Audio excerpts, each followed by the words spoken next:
तो चलिए देश हित की शुरुआत आज हम एक सवाल के साथ कर रहे हैं। सवाल ये है कि अब से कुछ ही घंटों के बाद देश 70वें गणतंत्र का जश्न मनाएगा। लेकिन इन 70 सालों में देश की सबसे पुरानी पार्टी कांग्रेस परिवारवाद के चंगुल और उसके दंभ से बाहर नहीं निकल सकी। ये सवाल हम क्यों उठा रहे हैं आपको बताएंगे, लेकिन पहले 30 सेकंड में ये खबर समझिए। कांग्रेस नेता और पूर्व मुख्यमंत्री भूपेंद्र सिंह हुड्डा के ठिकानों पर सीबीआई के छापे पड़े। तो कांग्रेस ने अफसरों को धमकी दे दी, कहा कि अफसर सुन लें कि सरकारें बदलती हैं और इन अफसरों को जवाब देने पड़ेंगे। बीजेपी ने कहा है कि कांग्रेस संवैधानिक संस्थाओं की धज्जियां अफसरों को जवाब देने पड़ेंगे। बीजेपी ने कहा है कि कांग्रेस संवैधानिक संस्थाओं की धज्जियां उड़ा रही। कांग्रेस नेता आनंद शर्मा ने यह भी कहा कि कुछ ही दिनों में आम चुनाव होने वाले और मोदी सरकार हताशा में आम चुनाव से पहले इस तरह के पैतरे अपना रही है। वहीं कांग्रेस नेता शशि थरूर ने कहा कि कांग्रेस पार्टी के डीएनए में ही गांधी परिवार है। तो एक तरीके से धमकी भी दी गई है।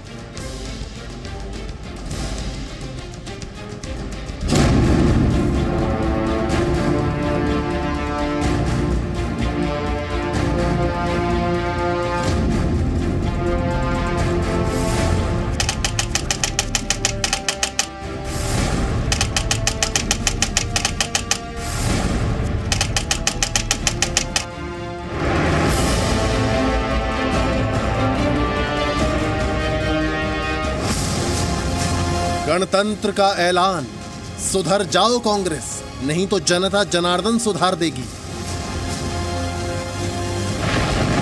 पूछता है गणतंत्र, कांग्रेस धमकी से चलाएगी लोकतंत्र।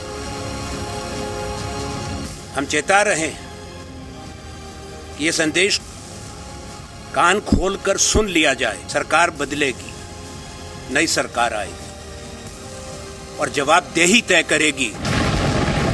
कहता है गणतंत्र, लोकशाही में परिवार की नहीं जनता की जय। It so happens that in the Congress, the DNA of the party is inextricably linked with that of the Gandhi family.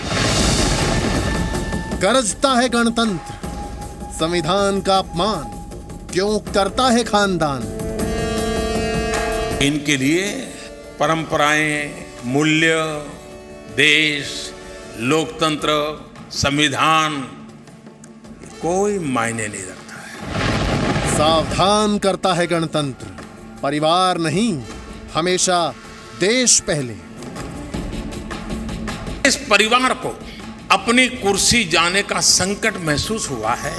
उन्होंने चिल्लाना शुरू किया है कि देश संकट से गुजर रहा है, देश में भय का माहौल है। चेतावनी देता है गणतंत्र, लोकतंत्र में अहंकार अति का सूचक है। अमन, वो कहते हैं ना, बिन जल की मछली तड़पने लगती है। तो कांग्रेस की हालत भी क्या उसी तरह बनती हुई नजर आ रही है, बिना सत्ता के तड़पना? अब ऐसा दरअसल इसलिए कह रहे हैं क्योंकि आज जैसे ही कांग्रेस नेता और पूर्व मुख्यमंत्री भूपेंद्र सिंह हुड्डा के ठिकानों पर सीबीआई के छापे पड़े तो कांग्रेस ने सामने आकर जो बात कही वो कांग्रेस का चरित्र बता रही। धमकी दी गई है खुलेआम। आप सुनेंगे हैरान रह जाएंगे। कांग्रेस ने धमकी देकर खुलेआम कहा कि अफसर कान खोलकर सुन लें कि सरकारें हमेशा के लिए नहीं होती हैं, आपको जवाब देने होंगे, जवाबदेही तय की जाएगी। ये धमकी दी गई है बल्कि कांग्रेस नेता की तरफ से। और सवाल ऐसे में यही है कि क्या कांग्रेस धमकी से लोकतंत्र चलाना चाहती है? क्या धमकी तंत्र हावी होता जा रहा है लोकतंत्र पर?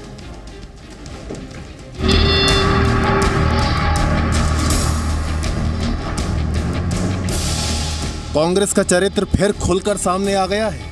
मानेसर जमीन घोटाले में भूपेंद्र सिंह हुड्डा के खिलाफ सीबीआई की छापेमारी हुई तो कांग्रेस ने आव देखा ना ताव, संवैधानिक संस्था की धज्जियां उड़ाने में देर नहीं लगाई। अफसरों को खुलेआम धमकाया गया, कहा सरकार बदलेगी तो अफसर भुगतेंगे। सरकार बदलेगी, नई सरकार आएगी और जवाबदेही तय करेगी हर उस व्यक्ति की, हर उस संस्था की, हर उस अधिकारी की जिसने प्रधानमंत्री नरेंद्र मोदी जी, अमित शाह और बीजेपी के कहने पे अपने पदों का दुरुपयोग करके उनके राजनीतिक विरोधियों को परेशान करने की, बदनाम करने का काम किया। देश हित सवाल पूछता है कि अगर भ्रष्टाचार के आरोपों की जांच होगी, कानून अपना काम करेगा, तो क्या कांग्रेस अफसरों को धमकाएगी? क्या कांग्रेस ऐसी बात करके ये चाहती है कि भ्रष्टाचार होता रहे और जांच भी ना हो? संवैधानिक संस्थाओं पर कांग्रेस आघात क्यों करती है? 60 साल देश पर राज करने के बावजूद कांग्रेस को इन संस्थाओं पर भरोसा क्यों नहीं है? इतने वर्षों से इन्वेस्टिगेशन इत्यादि इनके खिलाफ नहीं होता था। आज जब सच्चाई सामने आने लगा है तो कांग्रेस पार्टी जिस प्रकार से धमकी दे रही है, ये देश के संविधान के खिलाफ है। कांग्रेस के दंभ और धमकी वाली इस राजनीति की सियासी गलियारों में एक सुर में निंदा की गई। कांग्रेस ने, मुझे लगता है कि मानसिक रूप से हार स्वीकार कर ली। कभी वो चुनाव आयोग के ऊपर प्रश्न चिन्ह उठाते हैं, कभी सुप्रीम कोर्ट के ऊपर प्रश्न चिन्ह लगाते हैं। उन्हें किसी भी संवैधानिक संस्था के ऊपर कोई विश्वास नहीं है। अधिकारियों को स्वतंत्र तरीके से काम करने देना चाहिए। आनंद शर्मा का बयान आपत्तिजनक है।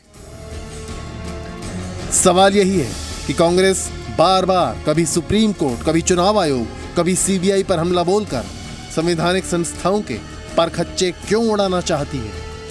ब्यूरो रिपोर्ट, जी मीडिया। अब देश की सबसे पुरानी कांग्रेस पार्टी को एक ही परिवार चलाता है, ये तो पूरा देश जानता है। कांग्रेस की सरकार जब भी होगी तो या तो गांधी परिवार से ही कोई पीएम बनेगा, या फिर जिसको भी प्रधानमंत्री बनाया जाता है वो गांधी परिवार के कंट्रोल, मतलब रिमोट जो है वो वहीं पे रहेगा। और ये हमने देखा भी, जब पूर्व प्रधानमंत्री मनमोहन सिंह थे तो रिमोट से ही किस तरह से सरकार चलती थी। अमन, ये सब जानते हैं। और आज कांग्रेस नेता शशि थरूर ने बाकायदा मन से इस बात को कहा कि कांग्रेस के डीएनए में गांधी परिवार है।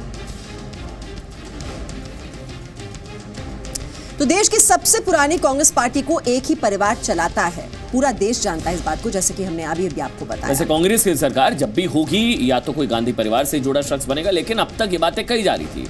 लेकिन अब कांग्रेस के नेता इस बात को कबूल भी कर रहे हैं। शशि थरूर कह रहे हैं कि कांग्रेस पार्टी के डीएनए में गांधी परिवार है। और हम ये बात क्यों बार बार कह रहे हैं, देखिए, यह समझिए, कांग्रेस मतलब नेहरू गांधी परिवार है। ये आपको बताते हैं सिलसिलेवार तरीके से कैसे इस एक परिवार का एक छत्र राज रहा है। मोतीलाल नेहरू 58 वर्ष की उम्र में कांग्रेस अध्यक्ष बने। फिर जवाहरलाल नेहरू, जो कि मोतीलाल नेहरू के बेटे थे। मोतीलाल नेहरू, जवाहरलाल नेहरू। और वो 17 वर्ष तक देश के पीएम रहे। विजयलक्ष्मी पंडित, जो कि जवाहरलाल नेहरू की बहन थी, वो भी 2 बार लोकसभा सांसद चुनी गई। और अमन, ये सिलसिला देखिए आगे भी चलता रहा। इंदिरा गांधी, जो कि जवाहरलाल नेहरू की बेटी थी, वो 16 वर्ष तक देश की पीएम रही। 16 साल तक। फिर फिरोज गांधी, जो कि इंदिरा गांधी के पति थे, वो उत्तर प्रदेश से 2 बार सांसद रहे। और खानदान की अगली पीढ़ी यानी संजय गांधी, जो इंदिरा गांधी के बेटे थे, वो 1980 में अमेठी से सांसद बने।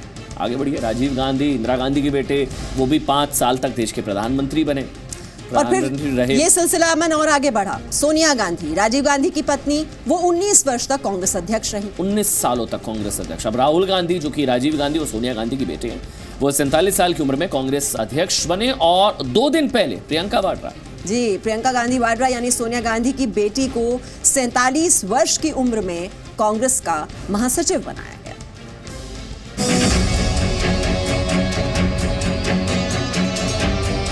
2019 में काम बोलेगा या खानदान बोलेगा?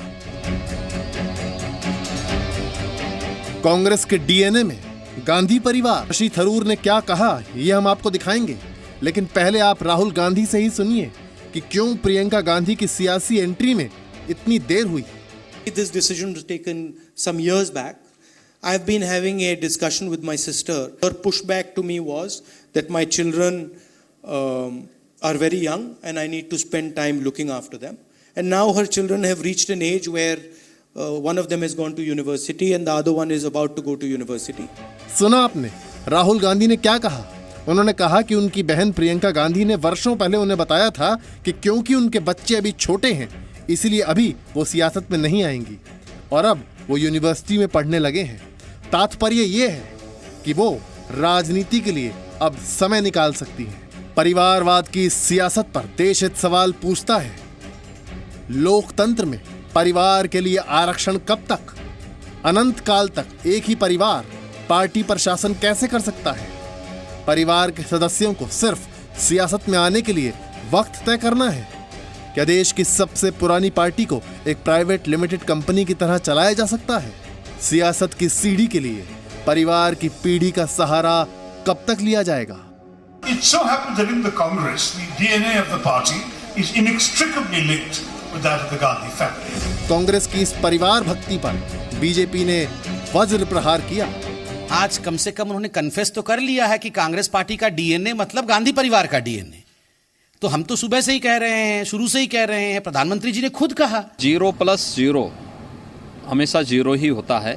2014 और 2017 के चुनाव में भी उन्होंने कांग्रेस को लीड किया था।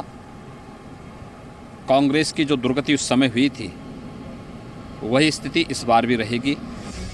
2019 के चुनाव में देश जिस एक मुद्दे को जरूर ध्यान में रखकर वोट डालेगा वो ये होगी कि देश को नामदार चाहिए या कामदार।